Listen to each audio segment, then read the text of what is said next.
అందుకే మీరు చూడండి, ఆయన ఉన్నది 3 వారాలే, కానీ 3 వారాలు అక్కడ ఉండి వాక్యం చెప్పి సంఘాన్ని ఏర్పాటు చేస్తే దీని వయసు ఎంత అంటే, ఈ సంఘం వయసు 3 వారాల సంఘం అంతే.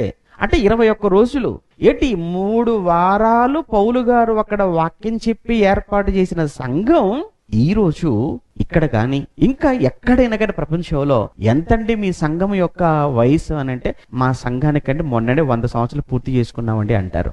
ఇంకొక సంఘానికి వెళ్ళిపోతే 50 సంవత్సరాలు పూర్తి అయిపోయిందని అంటారు. ఇంకో సంఘానికి వెళ్ళిపోతానండి సిల్వర్ జూబ్లీ అయిపోయిందని అంటారు. 25 సంవత్సరాలు అయిపోయింది అంటారు. 25 సంవత్సరాల మీ సంఘానికి, లేదా 50 సంవత్సరాల మీ సంఘానికి, లేదా 100 సంవత్సరాల చరిత్ర కలిగిన మీ సంఘానికి ఏ సంఘం మాదిరిగా ఉందో తెలుసా? 21 రోజుల సంఘం. ఈ సంఘం ఏర్పడి 3 వారాలే అయింది. 3 వారాలలోనే పౌలు గారు పత్రిక రాస్తూ ఆ వ్రాసేటువంటి ఆ పత్రికలో ఆ మాటలో ఆయన అన్నమాట ఏంటంటే, మీరు మాసిదోనియాలోను అకయలోను ఉన్నటువంటి విశ్వాసులందరికీ మీరేమయ్యారు? మాదిరి అన్నాడు. ఈరోజు సంఘాల మాదిరే. ఏ విషయంలో మాదిరి చెప్పమంటారా? ఎలా ఉండకూడదో చెప్పడానికి మాదిరి, ఎలా ఉండాలో చెప్పడానికి కాదు. ఏమండి, ఈ సంఘంలో అసలు ఉండకూడదండి అంటే మాదిరి ఏ విషయంలో మాదిరిగా, ఎలా ఉండకూడదు అని చెప్పడానికి మాదిరిగా ఉన్నాయి. ఎందుకు?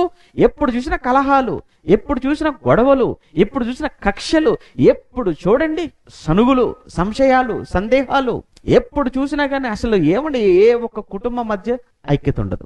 ఏ విషయంలో మాదిరిగా ఉంటారు ఇంకా?